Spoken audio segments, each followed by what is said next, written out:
कहानी कुमराली गांव में जय सिंह नाम के एक जमींदार रहते थे, जिनके 5 बेटे और एक बेटी थी। इकलौती बेटी होने के कारण उसे सबसे ज्यादा दुलार भी मिला। जमींदार की बेटी ज्योति अपने पिता के इस दुलार की वजह से हठी और गुस्सैल स्वभाव की हो गई। इसके अलावा वो आलसी भी थी। एक दिन जमींदार की पत्नी ने उससे कहा, बेटी तो पराया धन होती है, तुम इसे इतना सिर न चढ़ाओ। विवाह के बाद कैसे निभाएगी? मैं इसके ससुराल दास दासियां भिजवा दूंगा। जमींदार ने कहा। कुमराली के पास एक गांव में एक गरीब किसान रहता था। उसके बेटे का नाम था वीरभान। वीरभान के जन्म के समय ही उसकी माता की मृत्यु हो गई थी। वीरभान को किसान ने ही पाल पोस कर बड़ा किया था। महामारी में किसान का बैल मर गया। दूसरा बैल खरीदने के लिए उसे जय सिंह से पैसे उधार लेने पड़े। वर्षा न होने से फसल भी न हुई। लगातार ब्याज से किसान का ऋणभार बढ़ता रहा। पिता पुत्र इसी चिंता में डूबे रहते। समय के साथ हयोमींदार की बेटी ज्योति भी बड़ी हो गई। हयोमींदार को उसके विवाह की चिंता हुई। ज्योति से विवाह करने के लिए कोई भी युवक तैयार नहीं हो रहा था।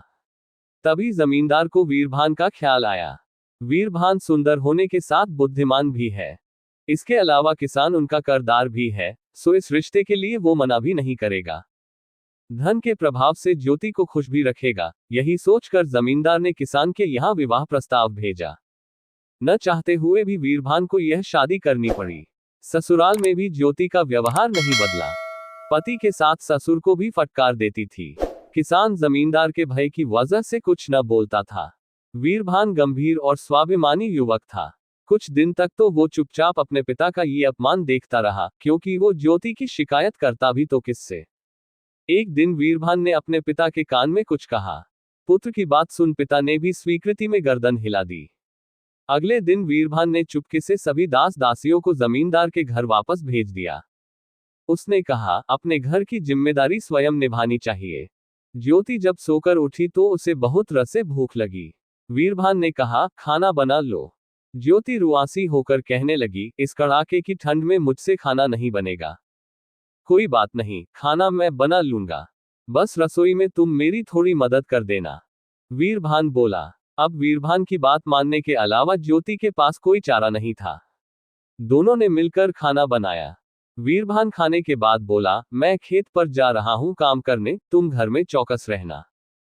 चौकस क्यों? ज्योति ने पूछा। वीरभान ने बताया, दिन में प्रेत यहां से गुआरते हैं और जो भी उनकी तरफ देखता है वो उसे नोच डालते हैं।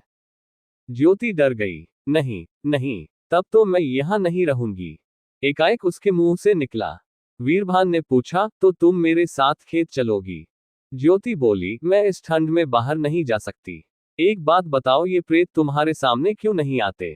वीरभान ने कहा, मेरे सामने भी आते हैं, पर जो उनकी तरफ देखता है प्रेत उसी को चोट पहुंचाते हैं। यदि हम अपने काम में लगे रहो तो प्रेत सामने से रह जाएंगे और हमें पता भी नहीं चलेगा। अच्छा, अब मैं जा रहा हूं। इतना कहकर वीरभान खेतों की ओर चल दिया। घर में खाली बैठी ज्योति को डर लगने लगा। उसने सोचा, मुझे काम करते रहना चाहिए, इससे प्रेत की नरम मुझ पर नहीं जाएगी। इच्छा के विपरीत वो काम करती रही। वह डर से खाली भी नहीं बैठ सकती थी। उसने मन में सोचा, वीरभान के आने से पहले क्यों न खाना ही बना लिया जाए। उस रात का खाना ज्योति ने बना लिया। वीरभान जब घर आया तो देखा, पूरा घर साफ होने के साथ साथ रात का खाना भी बन गया है। ये देखकर वो बहुत ही खुश हुआ।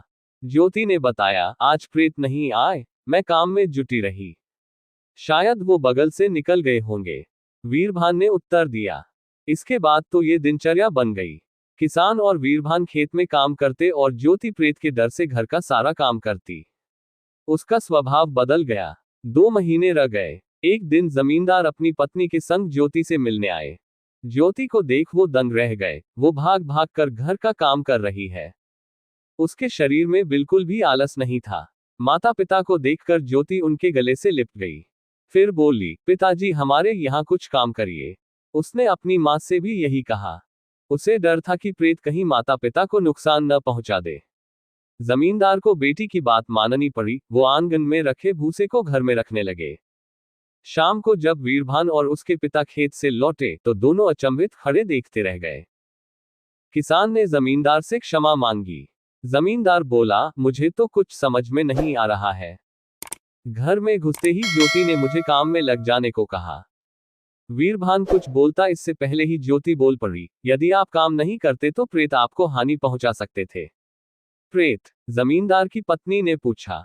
हाँ हाँ, यहां से प्रेत गुआरते हैं, ज्योति बोली। जमींदार ने वीरभान से कहा, मुझे अच्छा नहीं लगता, मेरी बेटी इतना काम करे, तुमने नौकरों को क्यों लौटाया?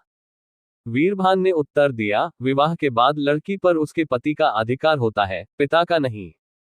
जब हम स्वयं इतनी मेहनत करते हैं, तो इसका भी कर्तव्य बनता है कि ये भी हमारा साथ दे और ऋण चुकाने में हमारी मदद करे। जमींदार बोला, पर वो ऋण तो मैंने ज्योति के विवाह के समय ही माफ कर दिया था। वीरभान ने कहा, मैं आपके पैसे अवश्य ही लौटाऊंगा। हमें दूसरों पर आश्रित नहीं रहना चाहिए। जमींदार की पत्नी ने पूछा, बेटा वे प्रेत कौन से हैं, जिनकी बात ज्योति कर रही है? वीरभान बोला, माताजी, पहला प्रेत है आलस्य। यदि ज्योति आलस कर बैठी रहती तो इसे आलस्य का प्रेत नोच डालता। दूसरा प्रेत है आपका ये ऋण। जब तक मनुष्य अपना ऋण न चुका दे उसे चैन नहीं आता। वीरभान की बातें सुनकर जमींदार प्रसन्न हुए। उसकी पत्नी बोली, बेटा तुमने मेरी बेटी का उद्धार कर दिया, अब मुझे इसकी कोई चिंता नहीं। अब ज्योति को भी असली प्रेतों की पहचान हो गई थी। उसने वीरभान से कहा, अब हम दूसरों पर कभी आश्रित नहीं रहेंगे। इसके बाद तीनों ने मेहनत करके जमींदार का ऋण भी चुका दिया।